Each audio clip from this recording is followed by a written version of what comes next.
if you want to walk on water. 10 commandments for a post-COVID church, we hope. Moses came down from the mountain with 2 tablets of stone, a guidebook for the people of Israel. The people struggled to make it work, failed to make it work, and in the fullness of time, at the right time, God sent Jesus into the world to demonstrate in flesh and blood the kind of way of life that God wanted for the people. Jesus walked on water. Peter tried to do the same, but looked up, saw the wind and the waves, became fearful, and began to sink. I'd love to be able to walk on water. I'd love to be able to fly. I'd love to be transported from one place to another without the need to go in a car, a bus, a train, or a plane. I think it's a Star Trek thing. Perhaps signs of a misspent youth. I wonder whether it is possible, whether it will ever be possible for me to do any of those things. I'm not sure about that, but I do find within our readings today 10 things of note that may help us as we begin to be church together in a new way this day. And so, because it seemed like a good thing for Moses to do, I thought today I'd try and follow in Moses' footsteps. So let us walk through the readings together this morning and find these 10 steps of faith that we may need to take and remember. Firstly, and after he had dismissed the crowds, he went up to the mountain by himself to pray. When evening came, he was there alone. Take the rest you need. Make time for yourself. Jesus took time out. If Jesus took time out, then surely this is something that we ourselves should be doing as well. You might think it a little strange for me to be suggesting that we take time out after a period when we've all had a lot of time out. But I wonder what the quality of that time out that we have taken has been like.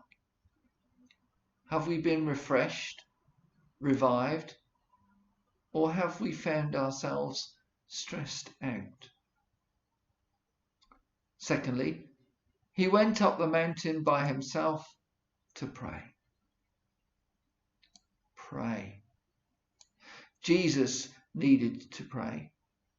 Again, if Jesus needed to pray, then we too need to pray. We need to give time to developing, strengthening, building our relationship with God. If you're in love with someone, you want to spend time with them. Praying is part of that time spent with God, that we need to grow spiritually. So pray. Thirdly, immediately Jesus spoke to them and said, "Take heart, it is I. Do not be afraid." Do not be afraid. Jesus comes to them walking on the water, and they are instantly scared of what they see, frightened. They think it's a ghost on the sea. Jesus speaks those words that are often said by angels, by prophets serving God in the biblical accounts. Do not fear. I think it's one of the things that cripples us as churches more than anything else. One of the things that prevents us from growing as disciples, the fears that we encounter in our lives. Fear of rejection, fear that we will not be liked, fear of the future and what that may bring. Fourth commandment. Immediately Jesus spoke to them and said, "Take heart, it is I. Do not be afraid." This one is about remembering. Remember, Jesus is here. Remembering things is very important. We seem to have short-term and long-term memory loss a lot of the time. The disciples seem to have forgotten very quickly the person they were with.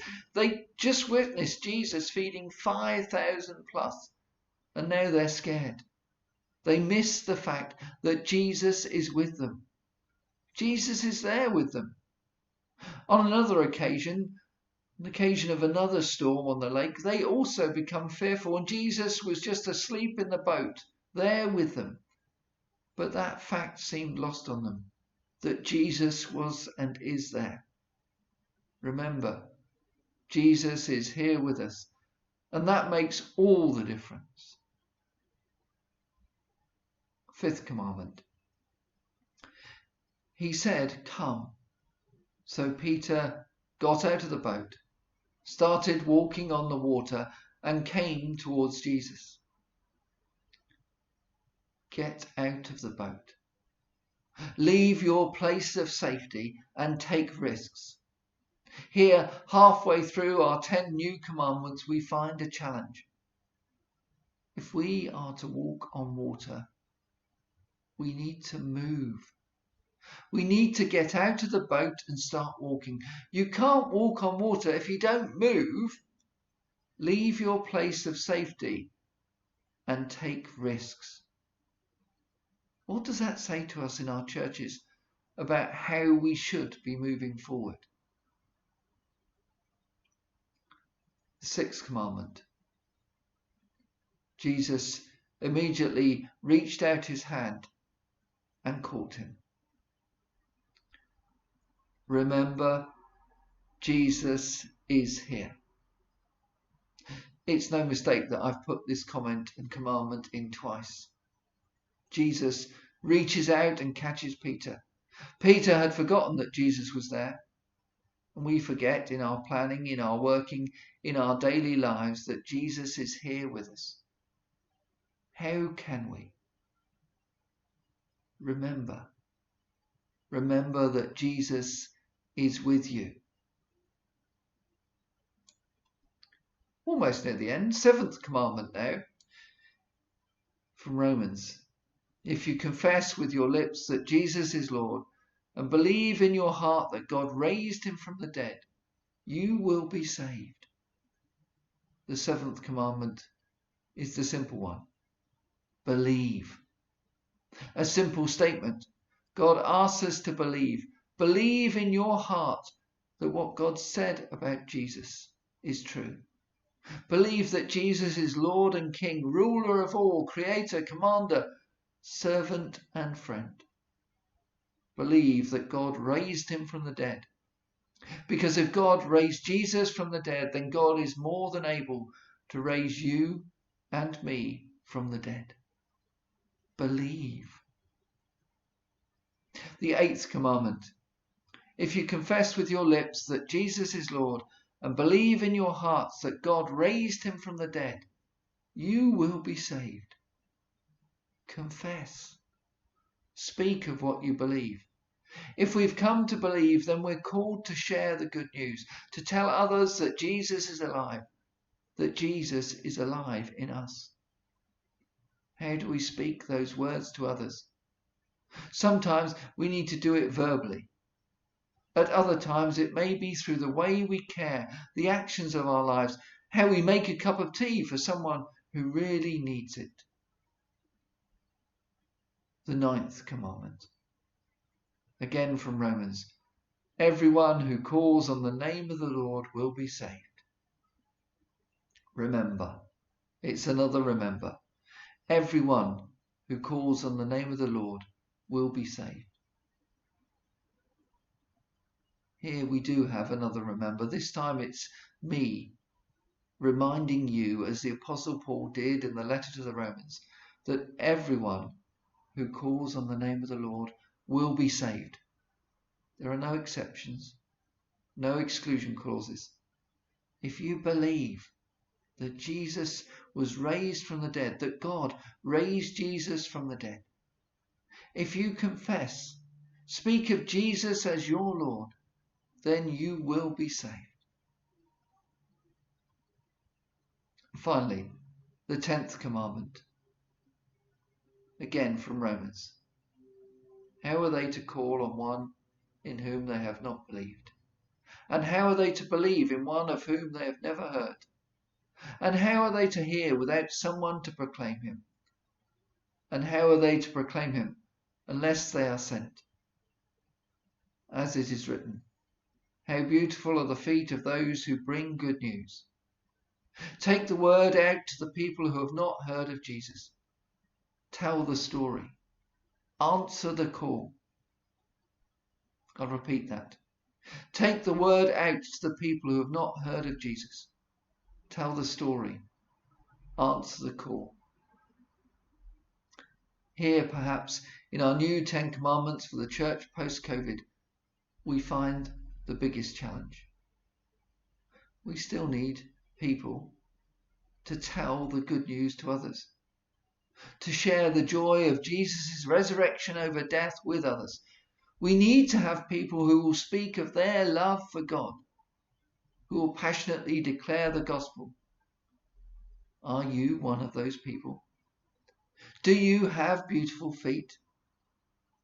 It may be something that you've never thought about before. It may be something that has not been pushed in the church that you're a member of. But God does need people to walk the Jesus way and share the good news. Walking the Way is an initiative of the United Reformed Church at present, an encouragement to each and every one of us to follow in Jesus' footsteps. Will you commit to doing that this day? Even if that means that you may need to become a minister. You may need to become a lay preacher. You may need to become a community worker. You may need to become a church secretary or a church treasurer. You may need to start making the tea or coffee on a Sunday morning or at other times during the week.